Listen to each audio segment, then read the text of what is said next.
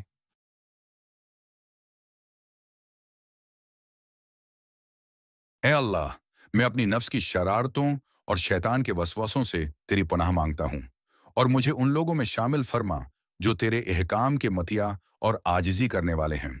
اے اللہ، میری زندگی کو اپنی نعمتوں سے مزین فرما اور مجھے اپنی قربت عطا فرما، اور ہر وہ چیز مجھ سے دور کر دے جو مجھے تیری رضا اور مغفرت سے دور کرے۔